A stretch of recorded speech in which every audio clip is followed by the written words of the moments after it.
कितना अच्छा हो कि आप सुबह सुबह उठे और आपको पार्सल रिसीव हो जिसका आपको बहुत अरसे से वेट था। कुछ ऐसा ही हुआ मेरे साथ कि सुबह सुबह मेरा पार्सल आ गया और मैं बहुत ज्यादा खुश थी, तो मैंने सोचा इसकी अनबॉक्सिंग कर लेते हैं। बट जब मैं अनबॉक्सिंग करने लगी तो एकदम शेजिल आ गई। मैंने सोचा वैसे ही पास खड़ी होकर देख रही है। अक्सर ऐसा होता है कि मैं अनबॉक्सिंग करती हूँ, बहुत शौक से देखती है। उस अनबॉक्सिंग में कुछ ना कुछ शेजिल के लिए भी होता है। तो जब मैं ये अनबॉक्स कर रही थी तो शेजिल मुझे बहुत ज्यादा तंग कर रही थी। उसको लग रहा था कि मामा ने मेरे लिए कुछ मंगवाया। बहुत ज्यादा एक्साइटेड हो रही थी कि क्या है, इसको खोलो इसको खोलो। बहुत मुश्किल से मैंने उसको पीछे किया और वो रोना शुरू होगी कि नहीं मैंने यहाँ खड़े होना है। तो ये है मेरे शूज जो कि मैंने 55,000 के ऑर्डर किए थे अमेज़न से। यकीन करें जब ये आया मुझे इतनी खुशी हो रही थी इसको देख के कि इतना परफेक्ट साइज था और इतना खूबसूरत शूज था। और दूसरी की तरफ मुझे नहीं पता था कि शेजिल के दिल में क्या चल रहा है। असल में उसका दिल टूट चुका था। अब आप लोग कहेंगे एक बच्ची का दिल कैसे टूट सकता है। मैं भी ये देख के परेशान थी कि इसका दिल क्यों टूटेगा। खैर मैं अपने शूज पहन के शोखियां मारी थी और ऐसी वीडियो बना रही थी और बहुत ज्यादा खुश हो रही थी। वीडियो बनाने के बाद जब मैं शूज को रखने लगी तो शेजिल ने रोना शुरू कर दिया। मुझे लगा वैसे जैसे बच्चे आम रोते हैं वैसे ही रो रही होगी, लेकिन वो इतना बुरा रोई, उसकी इतनी तबीयत खराब हो गई, इतने आंसू, यकीन करें उसके दिल को कुछ हो ही जा रहा था। उसका कहना था कि अब ये मैंने भी पहनने हैं। तो उसके बाबा ने उसको इतनी मुश्किल से हैंडल किया, यकीन करें। उसके बाद उसको ये टोपी ला के दी, उसको ग्लासेस ला के दिए हैं और उसकी ज्यादा सारी हमने तारीफें की हैं। जब ये मैं शूज पहनी थी ना तो मैं मामा के साथ वीडियो कॉल पे थी तो मेरी मामा कहती वाओ। तो शेजिल को ना वाओ का बड़ा पता चलता है।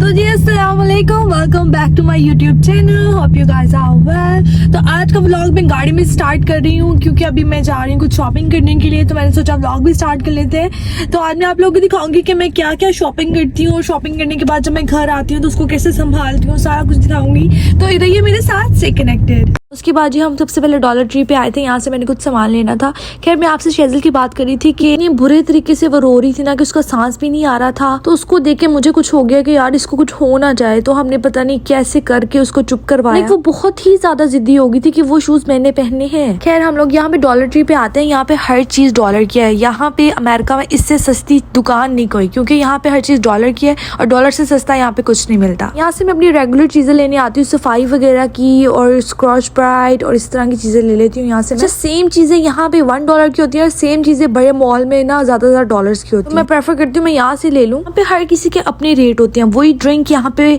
$1 की और वही ड्रिंक किसी बड़े मॉल में $5 की, $10 की होती है। किसी को कोई फर्क नहीं पड़ रहा होता, सब लोग ले रहे होते हैं। जैसे कि यहाँ पे जितनी भी जीजियाँ पड़ी है ना सब डॉलर्स की हैं और ये सेम जीजियाँ रैफ में किसी बड़े मॉल में पड़ी होती है, वो महंगी महंगी होती है। तो यहाँ से मैंने कुछ जीजियाँ वगैरह ली और अपनी किचन का कुछ सामान लिया, सफाई वगैरह। स्टिल मेरी यहाँ पे तबीयत बहुत ज्यादा खराब थी, टेंशन में थी मैं बहुत ज्यादा कि शेजिल किस तरह रोई है, इसको हो क्या गया है। जब मेरी बर्थडे थी तो मेरे हस्बैंड मेरे लिए फ्लावर लेके आए थे। तो जब वो एंटर हुए ना उन्होंने मेरे लिए कहा हैप्पी बर्थडे टू यू। वो देख रही थी शेजिल और उसके बाबा ने मुझे लाके फ्लावर दे दिए। तो वो देख रही थी, वो रोना शुरू हो गई। उसके बाबा ने उसको एक फ्लावर निकाल के दे दिया तो उसने कहा जी नहीं ये मैंने नहीं लेना। अच्छा उसके बाद हम लोग यहाँ पे हलाल मीट की शॉप पे आ गए थे। यहाँ से मैंने चिकन वगैरह लेना था, मटन वगैरह लेना था और कुछ दालें वगैरह लेनी थी और बिस्किट्स वगैरह। ये पाकिस्तानी शॉप भी है, इंडियन भी है। यहाँ पे कुछ पाकिस्तानी चीजें मिल जाती है, बाकी ज्यादातर इंडियन चीजें होती है। खैर मैं आपसे बात करती, जब मैं छोटी थी ना तो मैं इस तरह सेम इस तरह जिद करती थी क्योंकि मेरी जो मामा है ना, मेरी एक कजन थी, उसको मेरे जैसे कपड़े बना के देती थी। लाइक वो मेरी मामू की बेटी थी, उसको और मुझे सेम कपड़े बना के देती थी। इतना बुरे तरीके से रोती थी, इतने बुरे तरीके से कि मैं किसी से संभाली भी नहीं जाती थी और बस रो रो के एक ही बात कह रही थी कि जब इन्होंने बड़े होना ना, इन्होंने आपको पूछना भी नहीं है कि ये जो फुप्पो है हमें अपने बच्चों से ज्यादा प्यार करती है। वही बात है, आप सब बड़े हो गए, किसी ने पूछा भी नहीं। हालांकि एक ही फुप्पो है, कोई पूछता नहीं है कि जी कौन कैसे कौन नहीं। खैर जब मैं रोती होती थी ना तो मेरी माँ मुझे और मारती थी कि इस तरह जिद नहीं करनी, क्योंकि मैं बड़ी 11-12 साल की होंगी मैं, तो सिर्फ मेरे पापा ही थे जो मुझे संभाल सकते थे और कोई नहीं संभाल सकता था। खैर यहाँ पे ये चिकन पड़ा होता है, इसके ऊपर स्किन लगी होती है। ये इसके पोर्शन बना के इसकी स्किन उतार के बहुत अच्छे तरीके से साफ सुथरा गोश्त देते हैं। जो मैं डॉलर ट्री से चीजें लेके आई थी मैंने सोचा वो आपको दिखा दूं। ये कुछ प्लेट्स हैं, कुछ ग्लास हैं और ये देखते जाए आप क्या क्या लेके आई हूँ। इंसान घर चेंज करे ना इंसान हिल जाता है। हम लोगों ने तो मुल्क चेंज किया है तो मेरे पास इतने कोई खास बर्तन नहीं है, तो आहिस्ता आहिस्ता बर्तन भी जमा कर रही हूँ। घर बनाना बहुत मुश्किल है। जितनी भी चीजें मैं आपको दिखा रही हूँ मैं सारी डॉलर ट्री से लेके आई हूँ और ये सारी $1 की है। और ऐसा बिल्कुल नहीं है कि जी अगर डॉलर की है तो उसकी क्वालिटी नहीं अच्छी, बिल्कुल अच्छी क्वालिटी होती है। सेम चीजें होती हैं जो मॉल में मिलती है और सेम ही चीजें होती है, इतनी एक्सपेंसिव होती है। अगर कोई माँ मुझे देख रही है तो मुझे आइडिया दे के अगर बच्चा बहुत ज्यादा जिद करे और इतने बुरे तरीके से रोए तो उसको कैसे हैंडल करना चाहिए। अच्छा कह रहे हैं आज मैं आप लोगों के साथ एक रेसिपी शेयर करती हूँ। ये मेरी मम्मा की स्पेशल रेसिपी है। यहाँ पे मैंने 4 लेग एंड थाई के पीस ले लिए हैं। इनको अच्छे से वॉश कर देना है। ये बनाना बहुत ईजी है। जब मेरा दिल नहीं कर रहा होता ना कुछ बनाने का तो मेरे पास यही ऑप्शन बचता है। बनाना बहुत ईजी। इसमें नमक, मिर्च, मिर्च और हल्दी डाल देनी है आपने। ज्यादा मसाले ऐड नहीं करने, कोई टाइम नहीं लगना। 2 मिनट में मैं इसको रख देती हूँ चूल्हे पे और ये बन जाता है। और इसके साथ में सूखी रोटी खाती हूँ, इतनी अच्छी लगती है, इतनी यमी लगती है मुझे ये चीज। मेरी मम्मा की स्पेशल रेसिपी है तो मैंने सोचा आप लोग के साथ भी शेयर कर लेती हूँ। अच्छा, ये 3 चीजें डालने के बाद आपने इसमें सिरका डाल देना। सिरके की जो बॉटल का कैप होता है ना, मैं वही भर के ना 3 डाल देती हूँ। उसके बाद आपने जिंजर गार्लिक का पेस्ट ले लेना है। मैं यहाँ पे बना बनाया लेती हूँ, काफी ईजी हो जाता है डालना। उसके बाद आपने एक मीडियम साइज का प्याज ले लेना, उसको रफली चॉप कर लें और वो आपने इसमें डाल देना। बाहर रहते हैं ना, उनके पास इतनी खास ऑप्शन नहीं होती, उनको हर हालत में खाना बनाना ही होता है। आज मेरी तबीयत खराब थी तो मेरा दिल नहीं कर रहा था किचन में खड़े होने का, तो मैंने सोचा यही बना लेते हैं। और इसके अंदर आपने 1/2 लीटर की पानी की बोतल पूरी डाल देनी है और इसको चूल्हा ऑन कर देना और हाई फ्लेम पे छोड़ देना। मैं ये कहती हूँ कि चिकन ने अपना भी पानी छोड़ना होता है। अगर हम इसको ढक के पकाएंगे ना तो चिकन ने अपना पानी छोड़ना है, तो बाद में बहुत ड्राई नहीं होना। हमें ये करना है कि ये सारा कुछ डाल के इसको मिक्स करके हाई फ्लेम पे रख देना और भूल जाना है। उसके बाद ये साथ साथ में काम कर रही थी, मैंने चिकन धोया और उसके ऐसे पैकेट्स बनाए और उसको मैं फ्रीजर करने लगी हूँ। मैं चिकन और मटन इकट्ठा ही ले आती हूँ और उसको बाद में फ्रीज कर देती हूँ। और ये रेड वाले पैकेट मटन के हैं, इसके भी मैंने पैक बना लिए हैं और मैं इसको भी फ्रीज कर दूंगी।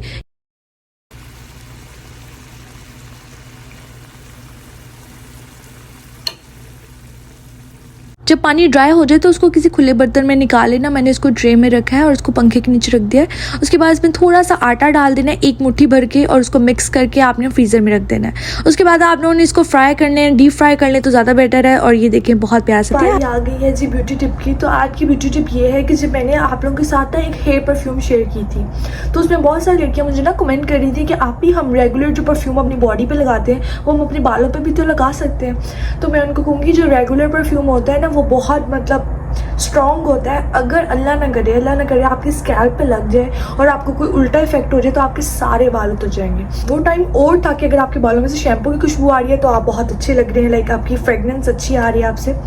लेकिन अब तो बालों के लिए लैदा परफ्यूम है। मैं खुद बालों के लिए लैदा परफ्यूम यूज़ करती हूँ और उसका कोई नुकसान नहीं है, बल्कि उन्होंने उसमें मिस्ट डाला होता है इस तरह का कि आपके बाल और ज़्यादा शाइनी लगते हैं। तो अगर आपको अपने हेयर्स के लिए परफ्यूम लेनी है तो ये वाला मैं रिकमेंड करूँगी।